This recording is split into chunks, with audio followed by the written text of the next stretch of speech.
लुम्बिनी प्रदेश सरकारले पूर्णता नपाउँदै सत्तारूढ एमाले र माओवादी केन्द्रबीच विवाद सुरु। मन्त्रालयको विषयमा असन्तुष्टि जनाउँदै मन्त्री कृष्ण केसीद्वारा राजीनामा। राष्ट्र बैंकको अर्धवार्षिक समीक्षाले साना र मध्यम वर्गीय ऋणीलाई राहत, खराब कर्जाका कारण वित्तीय जोखिम भने कायमै। लागत अनुसारको मूल्य नपाएपछि किसानहरू पटक पटक सड़कमा आउन बाध्य। कृषि वस्तुको बजारीकरणका लागि अझै काम हुन सकेन। टर्कीमा विनाशकारी भूकम्पका कारण भत्किएका भवनबाट 115 घण्टापछि केही मानिसको जीवितै उद्धार। मृतकको संख्या 24,000 नाग्यो। र बागमती युथ क्लब सर्लाहीमा जारी। राजश्री जनक कप फुटबलको क्वार्टर फाइनलमा प्रवेश। धरान क्लब 5-1 गोल अन्तरमा पराजित।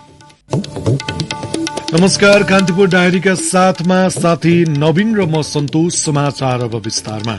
लुम्बिनी प्रदेश सरकारले पूर्णता नपाउँदै सत्तारूढ एमाले र माओवादी केन्द्रबीच मन्त्रालयको विषयमा विवाद उत्पन्न भएको छ। विवादपछि मुख्यमन्त्री लीला गिरी नेतृत्वको मन्त्रीमण्डलकी एकजना मन्त्री कृष्ण केसीले राजीनामा दिनुभएको छ। माओवादी केन्द्रबाट मन्त्रीमा नियुक्त भएकी केसीले आज मुख्यमन्त्री लीला गिरीलाई राजीनामा बुझाएको बताउनुभयो। केसी मन्त्रीमा नियुक्त भए पनि लामो समयसम्म जिम्मेवारी तोकिएको थिएन।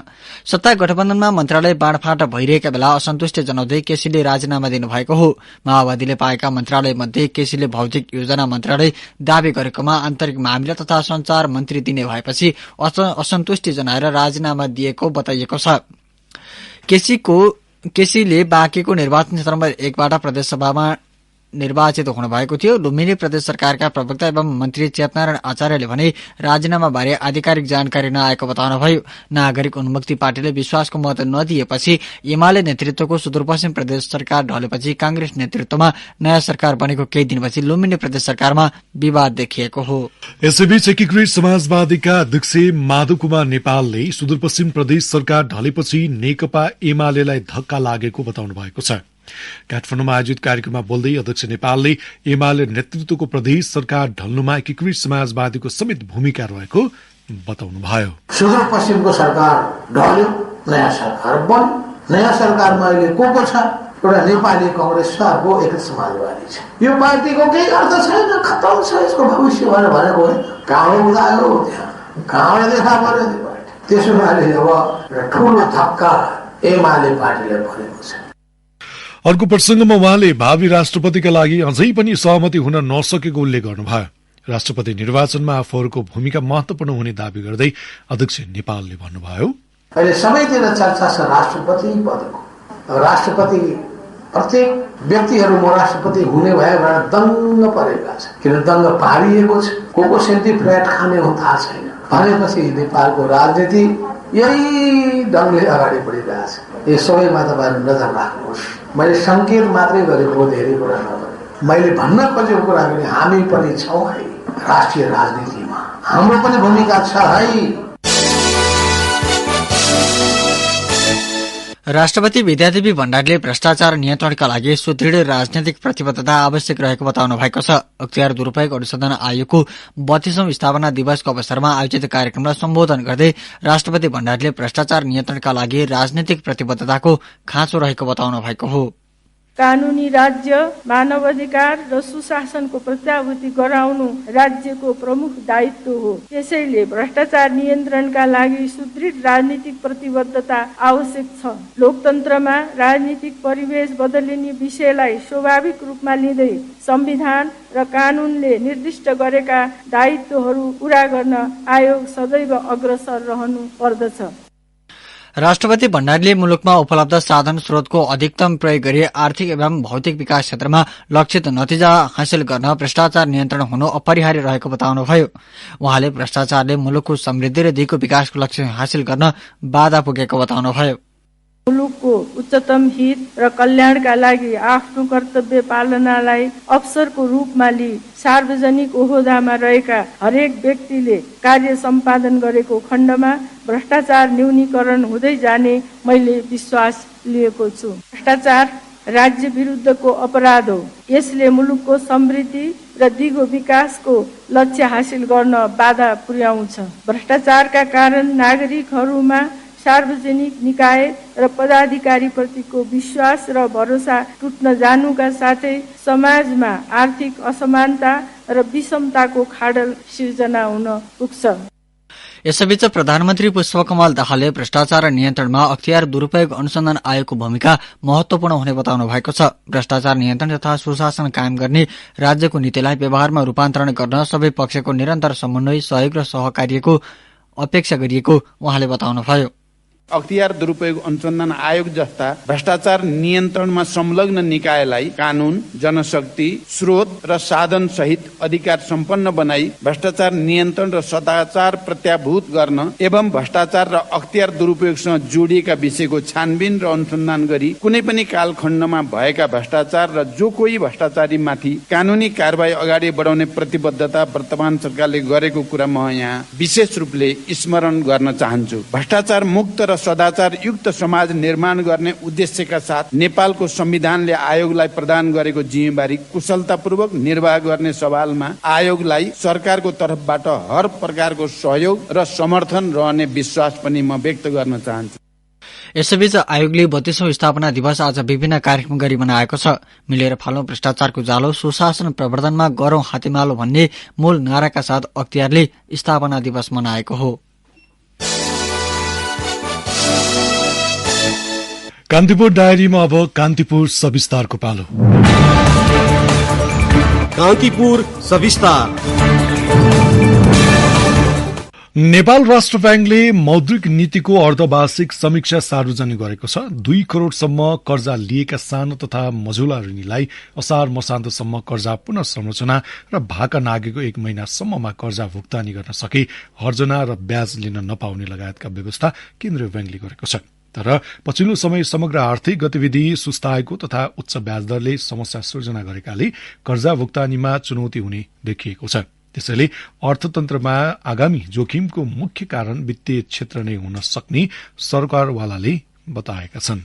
पछिल्लो 1 वर्षमा वाणिज्य ब्याङ्कहरूको खराब कर्जा 54 अर्ब रुपियाँले बढेको छ। तोकिएको समयमा सावा ब्याज भुक्तानी हुन नसक्दा ब्याङ्क तथा वित्तीय संस्थाको खराब कर्जा बढेको हो। गत वर्षको पुसमा खराब कर्जा 45 अर्ब 82 करोड़ रहेकोमा हाल 1 खर्ब रुपियाँ नागेको छ। ब्याङ्कहरूको खराब कर्जा अर्थात नन परफर्मिङ लोन 2.4% को हाराहारीमा पुगिसकेको छ। आर्थिक गतिविधिमा मन्दी, घरजग्गा कारोबारमा सुस्तता, चालु पुँजी कर्जा सम्बन्धी मार्गदर्शन, कोभिडको समयमा राष्ट्र ब्याङ्कले अवलम्बन गरेको खुकुलो नीति र ब्याङ्कहरूको उच्च कर्जा विस्तारले पनि पछिल्लो समस्या निम्त्याएको हो। आयातमुखी अर्थतन्त्र भएकाले रूस युक्रेन युद्ध र अन्तर्राष्ट्रिय परिस्थितिबाट नेपाल पनि मुक्त रहन सकेन र वित्तीय क्षेत्रलाई थप प्रतिकूल बनाएको छ। कसिलो मौद्रिक नीतिले बाह्य क्षेत्र केही सन्तुलनमा भए पनि आन्तरिकतर्फ जोखिम मुक्त हुन नसकेको राष्ट्र ब्याङ्कका पूर्व कार्यकारी निर्देशक नरबहादुर थापाको तर्क छ। ब्याङ्क तथा वित्तीय संस्थाहरूको मर्जर नीति पहिलो कारण देखिन्छ संकट आउन सक्ने खतराको लागि। दोस्रो कारण चाहिँ ब्याङ्क तथा वित्तीय संस्थाहरूले प्रवाह गरेको कर्जाको वर्गीकरण वैज्ञानिक छैन, अन्तर्राष्ट्रिय असल अभ्यास भित्र्याइएको छैन। तेस्रो चाहिँ यो ब्याङ्क तथा वित्तीय संस्था खास गरी वाणिज्य ब्याङ्कबाट प्रवाह हुने जुन कर्जा छ सीमित व्यक्तिहरूको हातमा रहन गयो र साना तथा मझौला उद्योग व्यवसायमा ठूलो अंशमा चाहिँ वितरण हुन सकिराखेको चाहिँ छैन। त्यसैले वित्तीय क्षेत्रमा चाहिँ वित्तीय एकाधिकार भएको कारणले गर्दा भोलि चाहिँ ब्याङ्क तथा वित्तीय संस्थाहरूको सन्दर्भमा नेपालले चाहिँ चुनौतीको सामना गर्नुपर्ने देखिन्छ। ब्याङ्कहरू मर्जर प्रक्रियामा गएसँगै वित्तीय अधिकार सीमित व्यक्तिको पहुँचमा गएको अर्थविदहरू बताउँछन्। ऋणको ठूलो हिस्सा सीमित वर्गको पहुँचमा हुनु पनि वित्तीय असन्तुलनको मुख्य कारण रहेको राष्ट्र ब्याङ्कका पूर्व कार्यकारी निर्देशक थापाको भनाइ छ। कोभिड संक्रमणपछि गत आर्थिक वर्षको पहिलो 6 महिनामै ब्याङ्कले धेरै कर्जा प्रवाह गरेका थिए। त्यति बेलै ब्याङ्कले केही कर्जा कमसल क्षेत्रमा प्रवाह गरेकाले पनि त्यसको असर बिस्तारै खराब कर्जामा देखिन थालेको हो। आर्थिक गतिविधिमा आएको सुस्तता, घट्दो व्यावसायिक कारोबार, विकास निर्माणको सुस्त गति लगायत कारणले पनि वित्तीय क्षेत्र निकै असन्तुलित छ। यद्यपि मौद्रिक नीतिले हाल देखिएको वित्तीय जोखिमलाई कम गर्दै लैजाने प्रवक्ता गुणाकर भट्टको दावी छ। ऋणीहरू पनि आफूले लिएको ऋणप्रति संवेदनशील बन्नुपर्ने भट्टको भनाइ छ। उनले भने ब्याङ्किङ क्षेत्र भनेको जनताको बचतबाट चल्ने संस्था हो। त्यसैले ब्याङ्किङ क्षेत्रमा कुनै समस्या आउँदाखेरि त्यसको सबभन्दा ठूलो प्रभाव सर्वसाधारण निक्षेपकर्तालाई, सर्वसाधारण बचतकर्तालाई हुन्छ। र नेपाल राष्ट्र बैंकको बलियो नियमन सुपरिवेक्षणका कारणले गर्दा बैंक वित्तीय संस्थाहरू अन्तर्राष्ट्रिय मापदण्ड अनुसार अहिले सञ्चालन भएका छन्। र भोलिको दिनमा हामी जसले ब्याङ्कबाट कर्जा लिएका छौँ हामीले चाहिँ कर्जाको दुरुपयोग गरिदिने हो, आफ्नो कर्जाको सही प्रयोग गर्ने होइन। जुन प्रयोजनका लागि कर्जा लिएको छ त्यसको उपयोग त्यही प्रयोजनमा हुनुपर्छ। र कर्जाको दुरुपयोग हुने, चाँडो चाहिँ नाफा कमाउने व्यवसायमा जाने जस्तो आन्तरिक उत्पादन बढाउने क्षेत्रहरूमा लगानी गर्ने, साना मझौला लघु उद्यमहरूलाई चाहिँ सहयोग पुर्याउने, यो दिशामा उद्यमीहरू पनि जानुपर्छ, ऋणीहरू पनि जानुपर्छ। रेमिट्यान्सका कारण विदेशी विनिमय सञ्चित, शोधनान्तर स्थिति लगायत बाह्य क्षेत्रमा सुधार देखिए पनि आन्तरिक तर्फ पनि अर्थतन्त्रले जोखिमको सामना गरिरहेको छ। सरकारको विकास खर्च प्रभावकारी हुन नसक्दा पनि वित्तीय सन्तुलन बिग्रिएको कतिपयको तर्क छ। अर्कोतर्फ घर जग्गा कारोबारमा देखिएको सुस्तता, सहकारीबाट भएको लगानी लगायत उद्योग व्यवसायका अन्य क्षेत्रमा देखिएको मन्दीले अर्थतन्त्रलाई नकारात्मक असर पारिरहेको छ। पछिल्लो वित्तीय जोखिमप्रति आफूहरू पनि सचेत रहेको नेपाल ब्याङ्कर्स एसोसिएसनको भनाइ छ। बैंक तथा वित्तीय संस्थाबाट प्रवाह हुने ऋण आयातमुखी व्यवसाय भन्दा पनि उत्पादनमुखी, खास गरी कृषि, जलविद्युत उद्योगमा लगानी केन्द्रित गर्न सकिए आत्मनिर्भर अर्थतन्त्र निर्माण गर्न सकिने एसोसिएसनका अध्यक्ष सुनिल केसीले बताए। कर्जा विस्तारको क्षेत्रलाई परिवर्तन गर्नुपर्ने बेला आएको उनको भनाइ छ। अब आउने कर्जालाई चाहिँ अलिकति नियन्त्रित रूपमा नै लिएर जानुपर्ने हुन्छ र अलिकति बढी रियल इकोनोमिक सेक्टरहरूमा गयो भने चाहिँ त्यसले भोलिको दिनमा हाम्रै लागि पनि अपर्च्युनिटिजहरू लिएर आउँछन् होइन। हाम्रो लागि अपर्च्युनिटी भनेको आजको दिनमा हेर्ने हो भने ऊर्जा क्षेत्र हो, पर्यटन हो, त्यसै गरी कृषिमा पनि हामीले गर्नुपर्ने अवस्थाहरू हुन्छन्। र अब अलिकति इम्पोर्ट बेस्ड इकोनोमीलाई चाहिँ बिस्तारै आफै अलिकति सेल्फ रिलायन्ट बनाउने खालको उसमा प्रोसेसमा हामीले कन्ट्रिब्युट गर्दै जानुपर्ने हुन्छ। त्यसमा अलिक वित्तीय संस्थामा सुदृढीकरण एवं वाणिज्य ब्याङ्कको संख्या घटाउनका लागि राष्ट्र ब्याङ्कले ठूला मर्जरलाई प्रोत्साहन गर्ने नीति अवलम्बन गरेको थियो। तर वित्तीय क्षेत्रमा सीमित वर्गको पहुँच घटाउने नीति प्रभावकारी नहुँदा जोखिम बढेको कतिपयको तर्क छ। राष्ट्र ब्याङ्कको पछिल्लो नीतिले साना ऋणीलाई केही फाइदा हुने देखिए पनि ठूला ऋणीका कारण जोखिम भने उस्तै रहन सक्ने सरोकारवालाको बुझाइ छ। रेडियो कान्तिपुरका लागि अनिल परियार। कान्तिपुर सविस्तार। कान्तिपुर डायरीमा अब ब्रेकको पालो। ब्रेकपछि अब बाँकी प्रसंग। राष्ट्रपति विद्या भण्डारीको सवारीका क्रममा चिकित्सकमाथि कुटपिट गर्नेलाई कारवाहीको माग गर्दै काठमाडौँमा आज प्रदर्शन गरिएको छ। ट्रमा सेन्टरका वरिष्ठ अर्थोपेडिक सर्जन डाक्टर जनित सिंहमाथि लाठी प्रहार गर्ने प्रहरी अधिकारीलाई कारवाहीको माग गर्दै माइतीघर मण्डलामा आज प्रदर्शन भएको हो। हिजो राष्ट्रपति भण्डारीको सवारीका बेला प्रहरी डाक्टर सिंहलाई लाठी प्रहार गरेको थियो। यसैबीच चिकित्सकमाथि कुटपिट गरेको आरोपमा प्रहरी वरिष्ठ हवलदार निलम्बनमा परेका छन्। राष्ट्रपति विद्यादेवी भण्डारीको सवारीका बेला ट्रमा सेन्टरका डाक्टर सिंहलाई कुटपिट गरेको आरोपमा प्रहरी वरिष्ठ हवलदार शम्भुराज गुरुङ निलम्बनमा परेका हुन्। नेपाल प्रहरीका प्रवक्ता पोषराज पोखरेलका अनुसार घटनाको अनुसन्धान गर्नका लागि गुरुङलाई निलम्बन गरिएको हो। यसैबीच घटनाको विरोधमा नेपाल चिकित्सक संघले भोलि देशभरका सरकारी, गैर सरकारी र निजी अस्पताल तथा स्वास्थ्य संस्थामा आकस्मिक बाहेक सबै सेवा बन्द गर्ने भएको छ। संघको आज बसेको केन्द्रीय कार्यकारिणी समितिको आकस्मिक बैठकले उच्च पदस्थ व्यक्तिको सवारीका क्रममा चिकित्सकमाथि भएको कुटपिटको विरोधमा आकस्मिक सेवा बाहेक सबै सेवाहरू बन्द गर्ने निर्णय गरेको हो। त्यस्तै संघले भिआइपीको सवारीका नाममा नागरिकलाई विभिन्न वाहनमा दुःख नदिन माग समेत गरेको छ।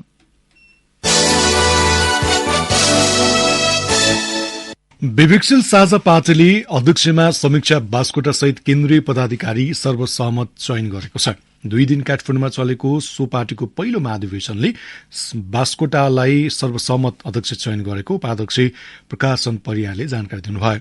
महाधिवेशनले उपाध्यक्षमा प्रकाश चन्द परियार, मिलन पाण्डे र विमला अधिकारीलाई सर्वसहमत चयन गरेको छ। महासचिवमा भने रञ्जु दर्शनालाई चयन गरेको छ। विवेकशील साझा पार्टीमा 51 सदस्य केन्द्रीय कार्य समिति रहने व्यवस्था छ।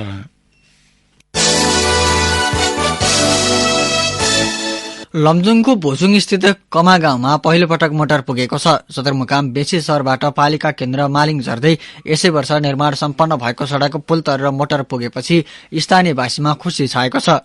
लमजुङबाट सहकर्मी आश गुरुङको एक रिपोर्ट।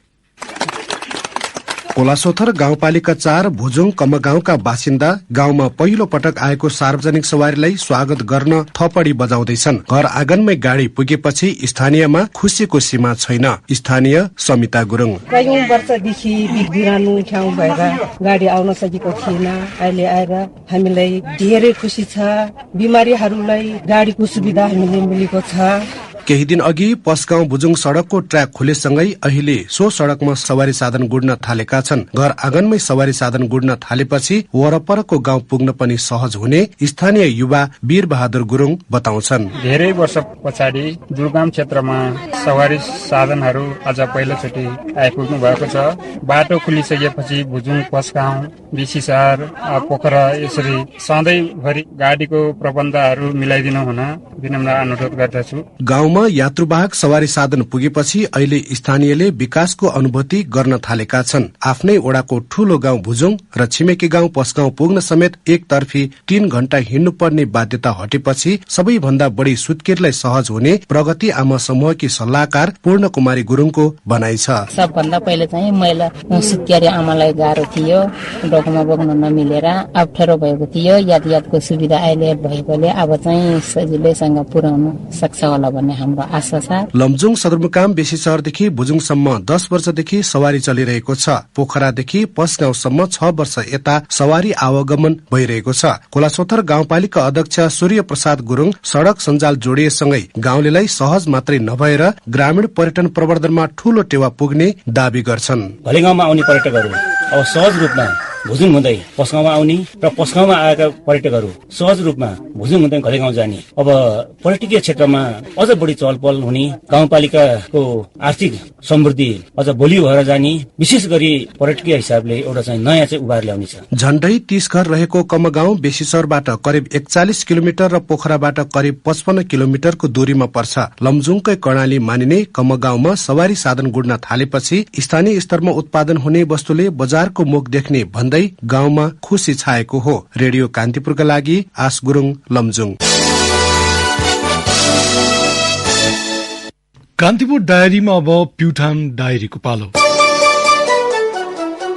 प्युठान डायरीबाट शमशेर विक्रम जेसीको नमस्कार। प्युठानको झिम्रो गाउँपालिकाले निर्माणाधीन आयोजनाहरूको अनुगमनलाई तीव्रता दिएको छ। आर्थिक वर्ष सकिन केही महिना मात्रै बाँकी रहँदा समयमै आयोजना सम्पन्न गर्न अनुगमनलाई तीव्रता दिएको झिम्रो गाउँपालिकाका उपाध्यक्ष प्रमोद पोखरेलले जानकारी दिनुभयो। गाउँपालिका भित्रका 8वटै वडाका सबै आयोजना स्थलमै पुगेर आयोजनाको अनुगमन गर्ने गरिएको छ।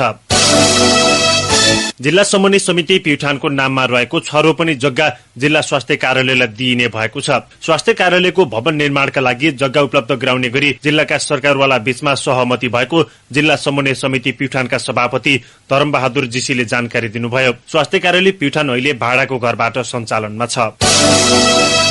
फागुन 4 गतेबाट सञ्चालन हुने स्वर्गद्वारी प्युठान 5औं महोत्सवमा विशेषज्ञ सहितको निशुल्क स्वास्थ्य शिविर सञ्चालन हुने भएको छ। स्वास्थ्य शिविर व्यवस्थापन समितिले फागुन 4 गतेबाट 10 गतेसम्म शिविर सञ्चालन गर्ने तयारी गरेको प्युठान उद्योग वाणिज्य संघका अध्यक्ष पशुपति नारायण नकर्मीले जानकारी दिनुभयो। महोत्सव समयभर दैनिक फरक फरक क्षेत्रका विशेषज्ञले सेवा दिनेछन्।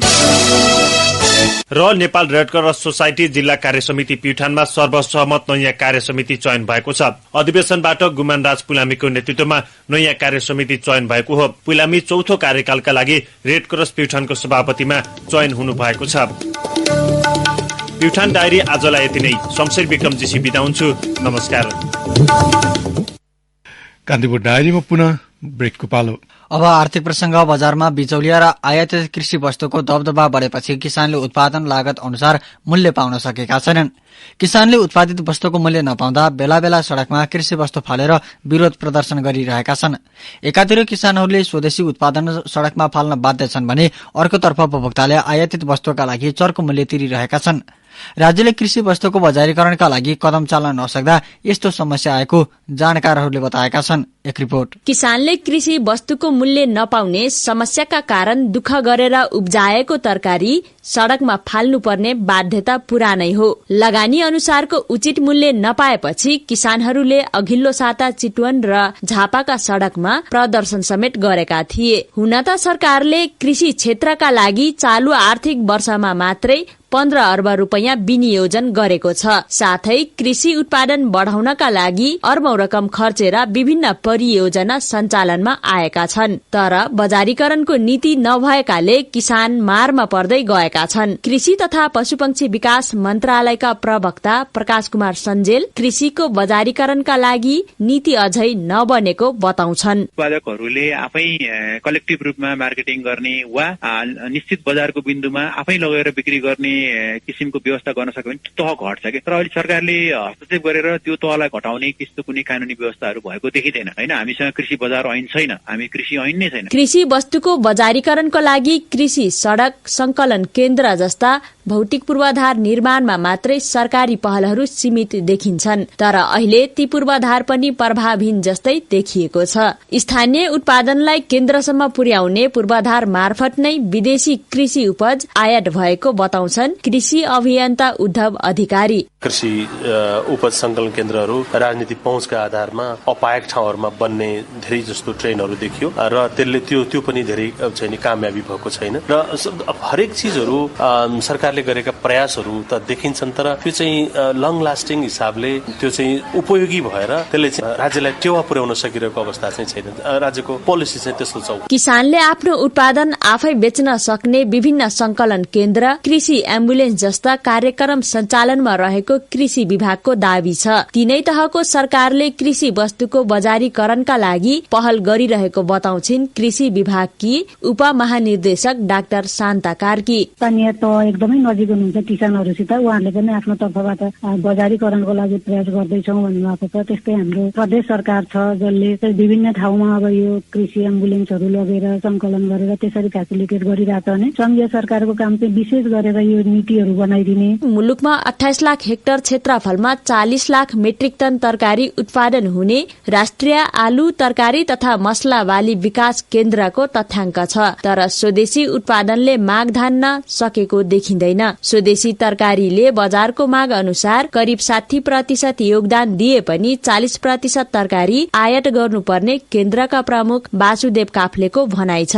नेपाली कृषि उपजको लागत कम गरी स्वदेशी उत्पादनको बजारीकरणलाई महत्व दिनुपर्ने उनको सुझाव छ। उत्पादन लागत घटाउने र हाम्रा वस्तुहरूलाई कम्पिटिटिभ बनाउने र बजारमा पनि जो चाहिँ व्यापारीहरू हुनुहुन्छ उहाँहरूलाई पनि सकेसम्म नेपाली वस्तुहरू यथासम्भव चाहिँ नेपाली वस्तुहरू किनेर व्यापारीकरण गर्नको लागि उहाँहरूलाई सुसूचित गर्ने र आवश्यकता अनुसार उहाँहरूलाई पनि प्रोत्साहन गर्ने यो चाहिँ गर्नुपर्ने जरुरी देखिन्छ। सरकारले कृषि प्रवर्धनका लागि ल्याएका नीति कार्यक्रम अझै पनि किसानमुखी नभएको विज्ञहरूको भनाइ छ। नेपालको हकमा हाट बजार, किसान बजार लगायत माध्यमबाट परम्परागत रूपमा कृषि उपजको बजारीकरण हुँदै आएकाले त्यसलाई व्यवस्थापन गर्न आवश्यक रहेको कृषि अभियन्ता अधिकारी सुझाव दिन्छन्। हामीले हाम्रा उत्पादनहरूलाई स्थानीयतामा आधारित बजारहरूको मोडलहरू विकास गर्न पर्थ्यो, त्यतातिर चाहिँ प्रयास भएको छैन। जुन चाहिँ हामीले गरेका सदियौंदेखि गर्दै आएका मोडलहरूलाई प्रवर्धन मात्रै गर्दा पनि पुग्थ्यो। सम्बन्धित निकायले कृषि वस्तुको उत्पादनमा मात्र नभई उत्पादित वस्तुलाई बजारीकरणका लागि गम्भीरतापूर्वक काम गर्नुपर्ने बेला भइसकेको छ। अन्यथा लगानी अनुसार उचित मूल्य नपाएपछि आफ्ना उत्पादन सड़कमा फाल्नुपर्ने किसानको बाध्यता देखिरहनुपर्नेछ। रेडियो कान्तिपुरका लागि सरिता थारू। अब अन्तर्राष्ट्रिय प्रसंग। टर्कीमा विनाशकारी भूकम्प गएको 5 दिनपछि भत्किएका भवनको भग्नावशेषबाट केही मानिसलाई जीवितै उद्धार गरिएको छ। बीबीसीका अनुसार भूकम्पको केन्द्रबिन्दु भएको गाजियान्टेपमा 1 जना गर्भवती महिला र 1 जना बालिकालाई भूकम्प गएको 115 घण्टापछि जीवित उद्धार गरिएको हो। ती महिला र बालिकालाई निकाल्दै गरेको भिडियो सामाजिक सञ्जालमा राखिएको छ। त्यस्तै टर्कीको मानवीय सहायता संस्थाले एक वयस्क पुरुषलाई भग्नावशेषबाट उद्धार गरेर एम्बुलेन्समा अस्पताल लैजान लागेको भिडियो पनि सार्वजनिक सञ्जालमा समावेश गरिएको छ। यसैबीच भूकम्पका कारण टर्की र सिरियामा मृत्यु भएकाको संख्या 24,000 नागेको छ। गत सोमबारको शक्तिशाली भूकम्पपछि आज पनि गाजियान्टेप क्षेत्रमा प्रकम्पहरू महसुस भएको बीबीसीले जनाएको छ। अब खेल प्रसंग। सर्लाहीमा जारी 7औं राजर्षि जनकप फुटबल प्रतियोगितामा बागमती युवा क्लब क्वार्टर फाइनलमा पुगेको छ। धरान फुटबल क्लबलाई 5 गोल अन्तरले पराजित गर्दै बागमती क्लब अघिल्लो चरणमा प्रवेश गरेको हो। खेलमा बागमतीले 12औं मिनेटमा अग्रता लिएको थियो। पहिलो हाफमा 2-0ले अगाडि रहेको बागमतीले दोस्रो हाफमा 3 गोल थपेपछि फराकिलो जित हात पार्यो।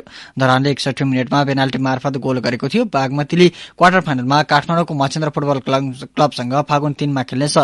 यसैबीच 5औं संस्करणको स्थानीय तह शहीद स्मृति अन्तर्राष्ट्रिय मकवानपुर गोल्ड कप फुटबलमा मकवानपुर 11ले विजयी शुरूआत गरेको छ। हेटौडामा भएको उद्घाटन खेलमा मकवानपुरले सिमराको नवजागृति युवा क्लबलाई 2-0 को गोल अन्तरले पराजित गरेको हो।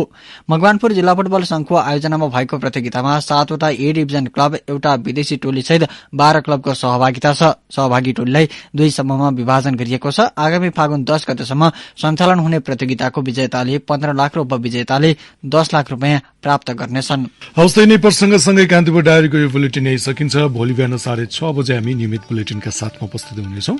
न्यूज डेस्कका सम्पूर्ण साथीहरूसँगै साथी नवीन र म सन्तोष बिदा हुन्छौँ। नमस्कार, शुभरात्रि।